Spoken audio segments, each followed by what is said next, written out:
Baik, bismillahirrahmanirrahim. Assalamualaikum warahmatullahi wabarakatuh.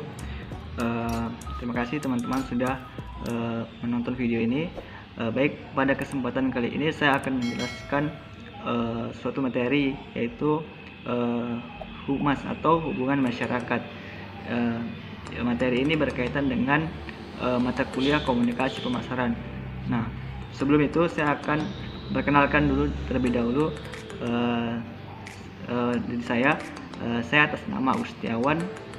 Saya berasal dari IAIN Palopo, Prodi Ekonomi Syariah, Fakultas Ekonomi dan Bisnis Islam. Nah, baik, langsung saja. Di sini yang akan saya jelaskan tentang poin-poin pentingnya, yaitu bauran humas dan humas dalam praktik. Baik, seperti yang kita ketahui bersama bahwa public relation atau humas mengidentifikasikan persepsi yang dipegang oleh suatu organisasi dan memberikan informasi mengenai kinerja organisasi kepada semua audiens secara relevan. Nah, public relation atau menyangkut perkembangan reputasi yang pantas untuk sebuah organisasi yang didasarkan pada kinerjanya. Nah, reputasi ini tidak harus selalu baik, akan tetapi hanya saja yang pantas diperoleh organisasi ini harus sejalan dengan menurut Kohler dan Keller. Perusahaan tidak harus tidak hanya harus berhubungan secara langsung atau secara kolektif dengan pelanggannya, pemasok ataupun penyalur, melainkan juga harus berhubungan dengan sejumlah besar masyarakat yang berkepentingan, masyarakat publik atau setiap kelompok yang memiliki kepentingan dalam atau pengaruh terhadap kemampuan suatu perusahaan untuk mencapai tujuannya saat ini atau pada masa yang akan mendatang. Nah, hubungan masyarakat atau public relation ini meliputi berbagai program yang dirancang untuk mempromosikan atau melindungi citra daripada perusahaan tersebut dalam produknya masing-masing, begitu.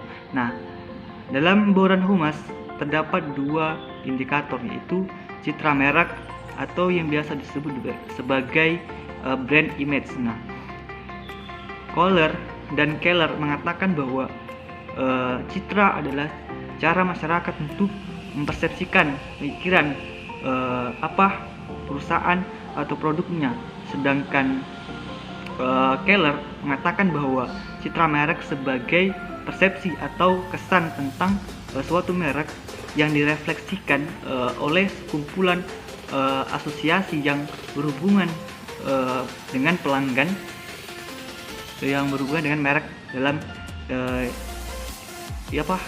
ingatannya, begitu. Nah, jadi citra merek merupakan apa yang konsumen gambarkan, begitu, dan pikirkan.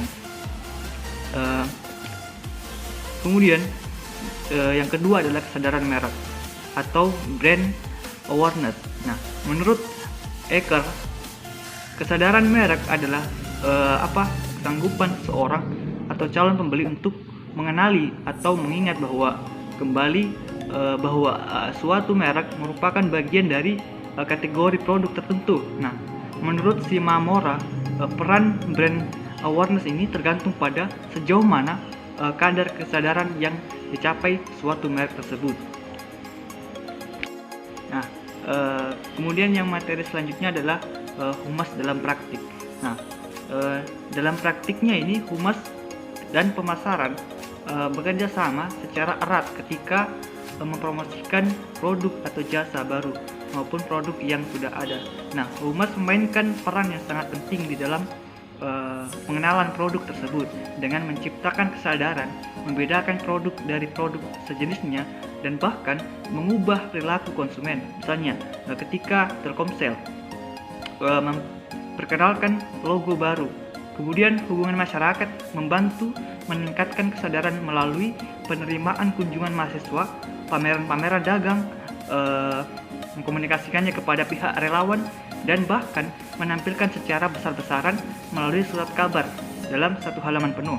Nah, praktek humas juga atau public relation ini dalam kehidupan sehari-hari juga telah dapat dijumpai pada berbagai kalangan masyarakat. Nah, salah satunya adalah praktiknya dapat kita lihat di surat kabar atau media elektronik. Nah, di mana sesuai dengan tugasnya, public relation menginformasikan suatu produk maupun jasa kepada masyarakat luas tanpa memprovokasi atau bertindak secara persuasif. Nah, sesuai dengan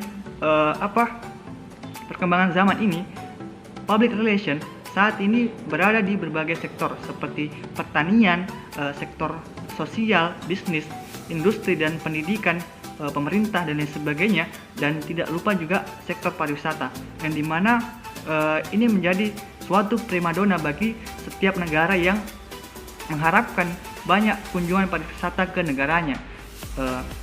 Praktek PR juga bertujuan untuk membentuk dan mempertahankan perasaan serta perilaku positif masyarakat luas terhadap organisasinya atau lembaganya atau perusahaannya, yang bertujuan praktik PR ini adalah untuk membentuk publik atau organisasi lembaga mengerti bahwa baik kebutuhan, kepentingan, harapan maupun budaya masing-masing masyarakat tersebut.